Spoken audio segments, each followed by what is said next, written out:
So again, Paula, I appreciate you doing the presentation, and so here's Paula.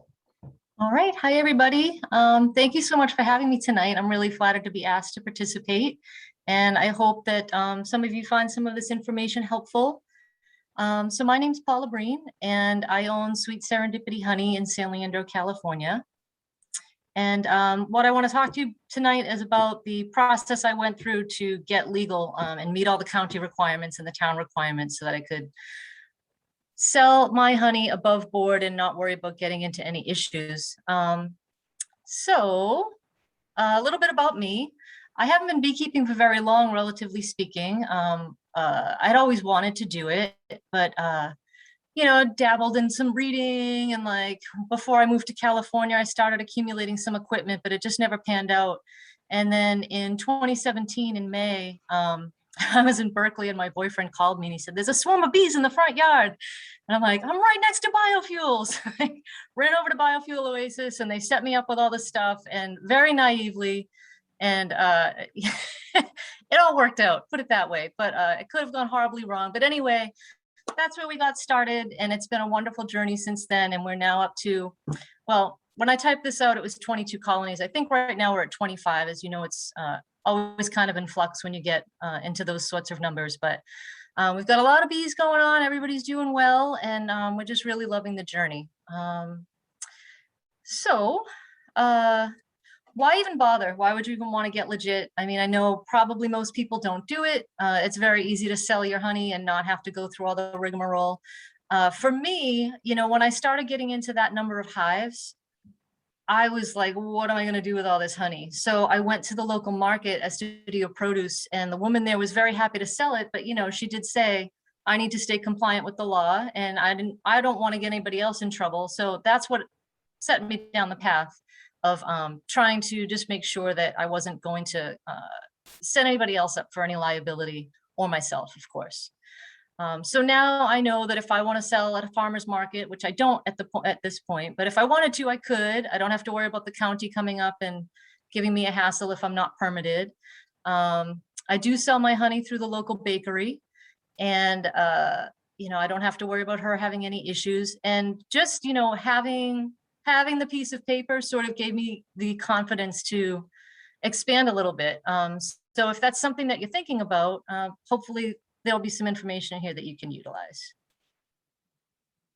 So the law that oversees all of this is the Cottage Food Bill, and it's came into effect in January 2013. And basically, if you want to start a cookie business, or you want to make pickles, or whatever it is that you want to sell, food product, you can do it, and it falls under the heading of this this law that got passed. So you'll see the word CFO in my presentation, and that just means cottage food operator. So you'd be getting licensed to be a cottage food operator. And there are two types of permits that the state has for this sort of you know, categorization. Permit, thank you. So there's Class A, and that is direct food sales. So Sue, if you came to my house and I sold you a jar of honey, that's a Class A permit. If I wanted to actually proceed with selling in the supermarket, somebody else is selling honey for me, I sell it to the store, they sell it to somebody else, that's Class B. And that's just third-party retailers. So it's two different classifications, something to keep in mind if you're thinking about selling, and you are thinking about selling in a store, you want to consider getting the Class B to truly be on the up and up with the county. One thing to think about, or it's not really to think about, just to be aware of, with the Class A permit, the county doesn't come and inspect your house or your kitchen or anything. But if you do go for the Class B, they will come and check out your kitchen. They'll see all your sanitation equipment. They'll get a little bit more in your business if you do go for the Class B. So this is the website. If you want to take a screenshot or a picture with your phone or whatever, the Alameda County Department of Environmental Health. This has all the information you need for the county requirements. So you go here and they have a nice checklist that you can go through, which is very good for the county requirements, but you know, shame on me. What I didn't realize is that there's stuff in there for city requirements. So I looked at their checklist and said, oh, piece of cake. And it wasn't until I was already on the path that I realized that there was actually a lot more to it that you have to deal with your city or your town ordinances. So this is the list from the county site. This is verbatim right from their website. These are actually hyperlinks. So if you're on their website, you can click on these and it will take you to all of the information that's listed here. And so these are the steps for the county. You have to get your cottage food operator registration and permit form. You have to do a self-certification checklist. You have to get a food handler's card from the state to make sure that you know how to safely handle food and you're not gonna make your community sick. They have very specific labeling requirements that they want you to go through. And all of that, I'll touch on these in more detail in a few more slides. And then this is where it gets into the more, let me use my little pointer here. This here, the proof of business directory listing, this is what I didn't understand when I started down this road, is that they're not just talking about your business phone number. When I saw listing, I'm like, oh, cool, I'll just get a business phone number and it'll be all good. This is getting licensed with your town. So this is gonna vary depending on where you live. And then I didn't have to deal with this piece either, well water testing. If you have a well, the county's gonna ask you more information about that. I can't speak to it, so just something to keep in mind if you use well water. So this is the 5-page first step that you need to go through to submit to the county. And it basically just asks you all the things about your business. Do you want a Class A or a Class B? It's got a checklist of things that you need to include when you submit it, including your self-certification guide. It wants you to specify exactly what you're going to be selling, and honey's right there on there. And it goes into the labeling, which I'll go into in more detail on another slide. And just some more information here about the labeling and how specific they want it to be. It touches on the water. They want to know about your sewer service, if it's a septic. They want to make sure you hit that course. So sort of everything on that checklist is broadly addressed on this very first form. And then it talks about, so, you know, if you're selling so much honey that you've just got money falling out of your ears and you're making more than $50,000 a year on your honey, you can't be a CFO. You've priced yourself out of the category. So thank God a lot of it's in cash. Ha ha ha. And so that's the first form that you have to send in. So that is step one, your CFO registration and permit form. Then you have to do your self-certification checklist. And that looks like this, and you're basically talking about what your CFO looks like. It's in your residence. All your food prep is going to take place there. You're not in violation of any zoning requirements. If you're going to have employees, you have to show that you've trained them on food handling. What else do they talk about? Kitchen requirements, keeping it clean, what's in the kitchen, hand washing. What else? Oh yeah, you're not going to be like smoking cigarettes and changing diapers while you're bottling your honey, all kinds of crazy stuff like that. I mean, it's all pretty basic and straightforward, and you're basically just checking off, yes, I agree that I will not do any of those things. So that's step two. And for those two, I submitted them at the same time with that first registration form. The food handler card is super easy. Basically, when you are on that county site and you hit that hyperlink, it brings you to a site that has like two dozen different classes you can take. And it's just a little online video thing. I think it took me about an hour, maybe 90 minutes, probably closer to an hour. It's like $10. You get your little card. It's, you know, it talks about refrigeration, it talks about hand washing, food storage, foodborne illnesses. If you were cooking, it talks about safe cooking temperatures. So a lot of it doesn't really apply. A lot of it's about, you know, having a restaurant and offloading your food before it spoils and that sort of thing. But got to tick the boxes. So that's pretty simple and cheap, that step.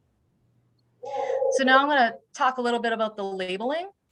The labeling is kind of a pain in the neck because they're very, very specific. It's a lot of information to throw on a little jar of honey. They want it to say very specifically it's made in a home kitchen. They're particular about the font size.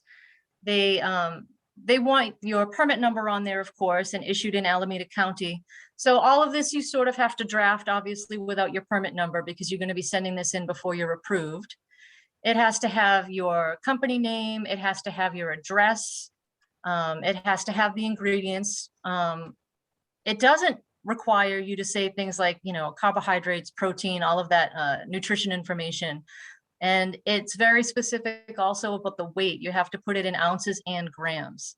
So when you're talking about a 4-ounce jar of honey, that's a lot of information unless you want like the whole thing to be covered in stickers. So when I did this, and this probably isn't the right way to do it, but I will tell you what I did is I made a label that looked like their label and I submitted it, and went on my actual jars that I sell.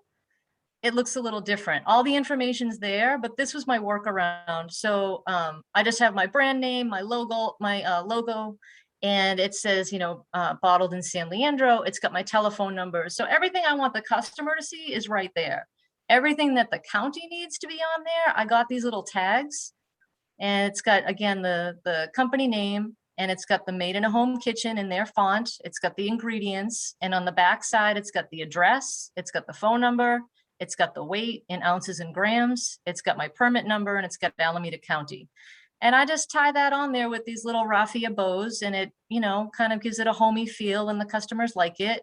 And so I'm satisfying the county without gumming up my jars with a zillion labels. So I don't know, that's what worked for me. But something to be aware of, the labeling is very particular. So what was not on their checklist is that your hives have to be registered with the county. Of course, your hives should be registered with the county anyway, just for the well-being of your bees. But I did have to turn in that form. Now, when I first registered my hives with the county, I did it on paper, and I think I actually got the form from the ACPA site, if I remember correctly. Now I know that they're doing it all on this Beware Cal Permits website. So I still register my bees with the county, but honestly, I can't answer this question. If you do this, you're going to have to figure out how to get that registration information to the county. But do register your bees anyway. If there's some sort of pesticide spray, at least you'll get a heads up and you can keep your bees safe. It's just a good thing to do. So now that you've gone through all the county stuff, now we get into the business listing directory. And this is where I sort of had an eye opener of like, oh my gosh, this is so much more expensive than I anticipated. So at this point I had to go to the town. The county will not issue you a CFO permit if you do not have a business license from your city or town. So the rest of what I'm going to talk about here is specific to San Leandro. So I'm sure Oakland and Berkeley and El Cerrito, wherever else, I think all the regulations are probably going to be a little bit different, but I'm sure every city hall has a process through which you need to go to get yourself a business license. So this is just for San Leandro, what I had to do. So if I wanted to call my honey Paula Breen and just put my name on it, I wouldn't have had to do the fictitious business name statement, but I wanted my brand. So you have to get this business name statement, and the other things you have to get are the seller's permit to get the business license. You have to fill out your business license application, and then there's a zoning thing that you have to do with the town. So this is all for San Leandro. So the first step was the fictitious business name. So you have to go to downtown Oakland and you have to file a form with the clerk. And this form says that Paula Breen and Sweet Serendipity Honey are one and the same. And then you have to take that form that they give you.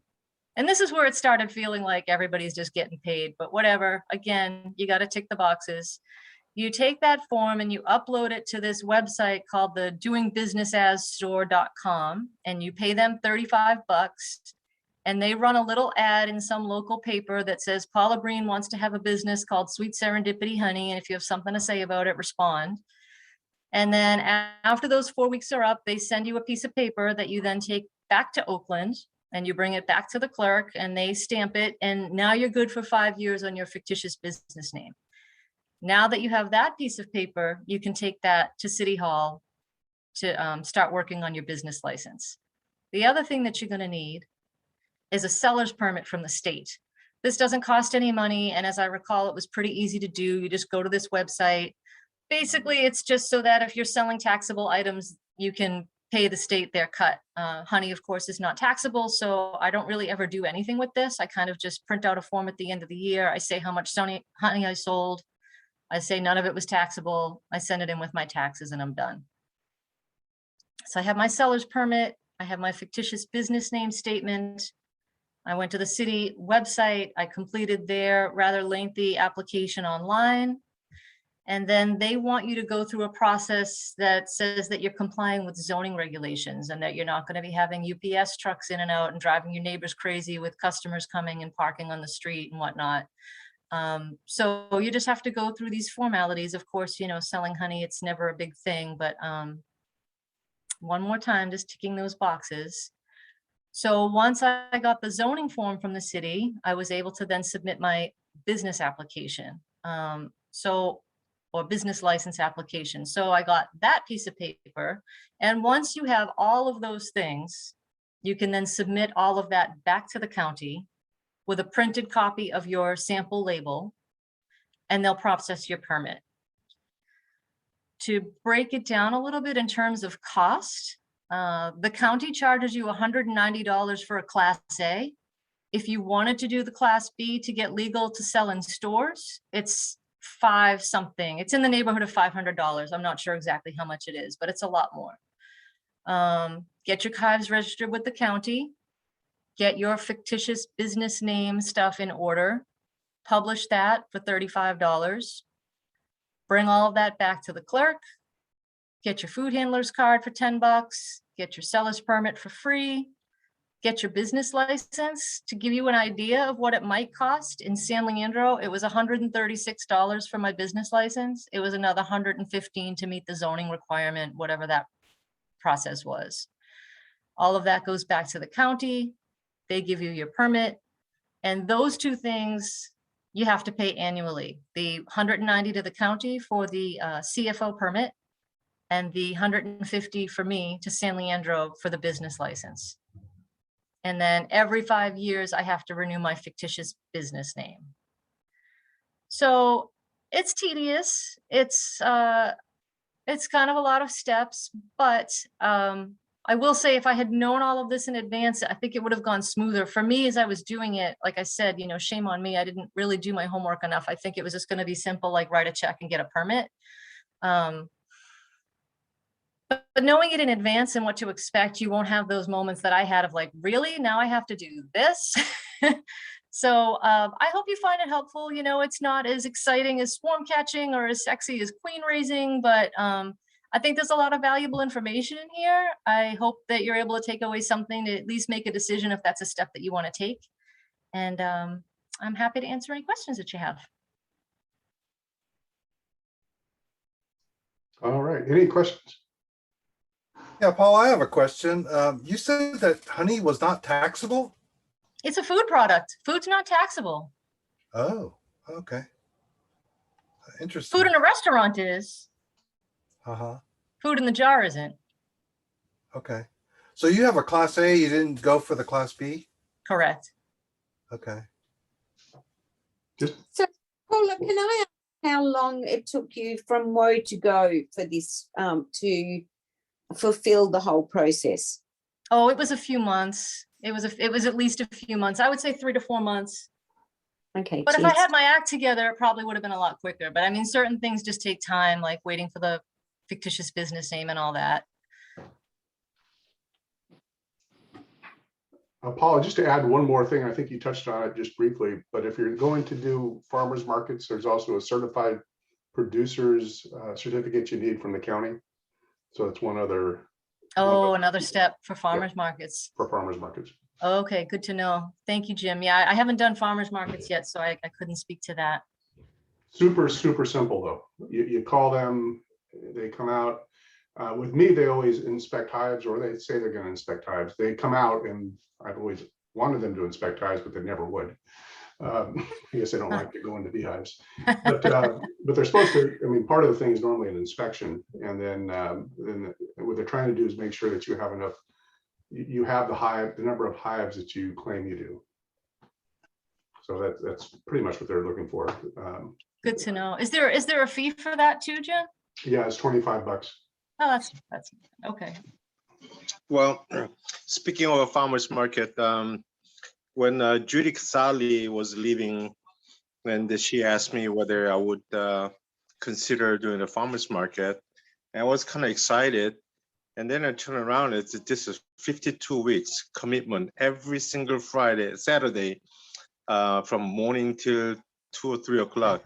I was looking at it. I don't think I can commit to that. I will inspect the hives, but then not in like a, so that was another big commitment I could not commit it to. So yeah, Correct. if you're selling through somebody else is one thing, doing your own, consider that it's a commitment. And the more important thing, and that's, not only is it the time, but you also have to make sure you have the product. It's only honey that you produced can be sold At the farmer's market or through this business? at the farmer's market. No, outside of the farmer's market, there's no restriction on that, but at the farmer's market, it must be produced by you. Yeah, so Paula, it sounds to me like that's what all these regulations are telling you too, is that you can only sell your own honey, right? Is that correct? You I mean, know, Greg, that question was never proposed to me when I went through this whole thing. I mean, I Well, guess it's sort of implied when they want to see your hives registered and all that, but no, never was I asked the question, you're only selling your own honey, at least to my recollection. I don't think so. It was a few years ago. Well, and this covers more than just honey. This regulation covers other produced products, so that Yep. So other products are a combination of ingredients. So I don't think that's the case for this permit. I think this is how you process the items that are going to be sold is really what they're focusing on. Yeah, but you can't really be sure about other beekeepers too. And does it really matter? No, you don't. What's that? You don't. I know, there's a lot of people selling at farmers markets, and a lot of them, I have no doubt, don't have the number of hives to be able to support a year-round market. Right. Paula, So, I mean, I just want to ask that once you go through all these initial costs, are you saying then that it's just a renewal annual fee after that? Correct. And is it 190 to the county, and then whatever your city charges for a business license. And those are the only reoccurring annual fees. And then every 5 years, is there a $40 fee as well? Yeah, so you have to do the fictitious business name every 5 years. I think, I'm not 100% sure, but I think if you submit the paperwork with your $40 before it expires, you don't have to do the publication again. Now, I haven't gotten to the 5-year mark yet, but I seem to recall that from the paperwork when I did it before. As long as you get it in time, you won't incur the fee of having to publish it.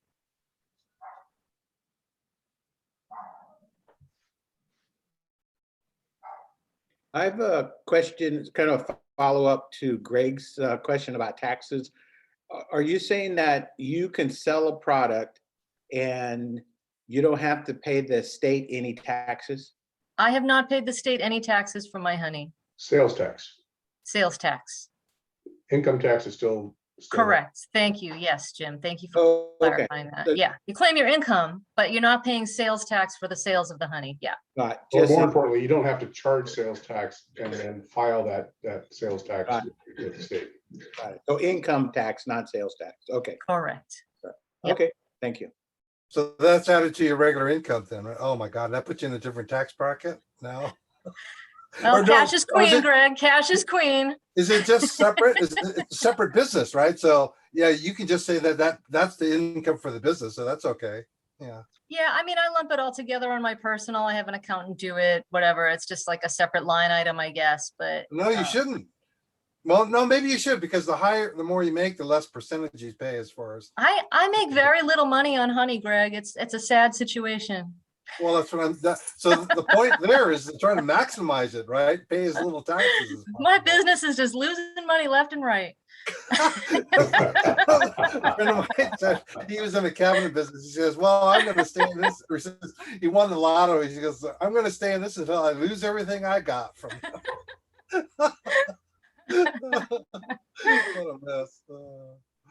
But it's kind of cool to be legal though. I mean, I like that. Yeah, it That's a gives me good- peace of mind. Yeah, I definitely have days where I'm like, is it worth it? But yeah, peace of mind is worth it for me. I'm cautious, I guess. Yeah. Yeah, I don't know about stores, but I do know the farmers markets, they definitely have the county people out there checking every now and then. So I do know that they're kind of on it. Yeah, and I mean, so one thing that happened in my neighborhood is that the bakery, the woman who opened a bakery a few years back, before she opened, she was just doing like little pop-ups here and there, and she was selling the bread on Nextdoor. And like someone from the county called her out on Nextdoor and was like, that's not legal, you can't be doing this. So that's actually one of the things that made me think like it, because I use Nextdoor a lot to get the word out about my honey. And I didn't want to be getting called out by the county on a public forum about how I'm not legal. It just, the whole thing just felt a little icky. I didn't want to get into that situation. So that's Going once? that's one of the reasons that I did it. Well, thank you for coming. That was a great presentation, and having gone through much of this, well, we follow under different rules, but similar type of process, and yeah, not straightforward, and it's really nice to have it laid out in a very comprehensive way. Back So into the really do thank you for that.